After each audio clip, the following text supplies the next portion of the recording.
J'ai voulu écrire cet essai sur le changement positif parce que précisément le changement est un impératif. Il est trop souvent en France perçu comme une contrainte alors que c'est une absolue nécessité si on veut pouvoir se créer un futur. Donc, et quand je dis futur, je parle de produits du futur, marché du futur, procédés du futur.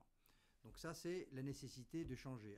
Pourquoi positif? Parce que le changement peut être une opportunité formidable, donc une positive, changement positif, à partir du moment où il est anticipé suffisamment à l'avance pour éviter notamment les drames sociaux, dans la mesure où si on rate un virage technologique par exemple, une entreprise peut se retrouver sur un marché qui a disparu et bien finalement se retrouver obligé de fermer. Donc par conséquent, il faut changer dans le positif, dans la mesure où on change de manière anticipée avant qu'il ne soit trop tard.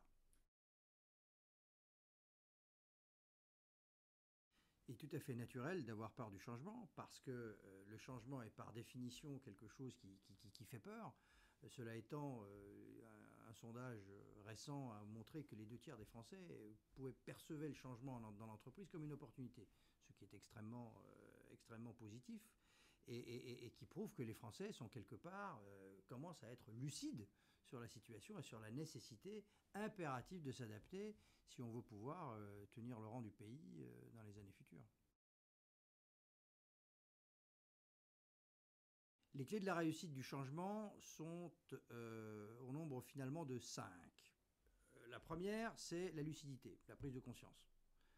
Il faut prendre conscience de manière lucide de la situation et accepter de se remettre en cause. Ça, c'est pas évident, c'est très culturel. C'est une culture finalement d'autocritique en quelque sorte. Il faut accepter de se faire son autocritique pour pouvoir faire naître de nouveaux possibles. Le deuxième aspect, c'est le dialogue social. Ça, je pense que c'est un point extrêmement important. Le dialogue social, d'une part, et plus généralement, l'alignement des intérêts de toutes les parties prenantes de l'entreprise, c'est-à-dire les actionnaires, les créanciers, les banques et bien évidemment les salariés. C'est un point extrêmement important. Il faut expliquer, et toujours expliquer, pour bien négocier, je dirais, les virages que l'entreprise doit prendre. Troisième aspect, il faut que le dirigeant ait une vision.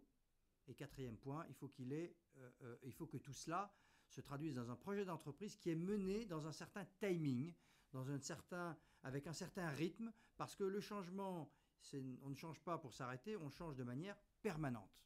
Et ça, c'est un point extrêmement important. Et le changement, ce n'est pas maintenant, le changement, c'est tout le temps.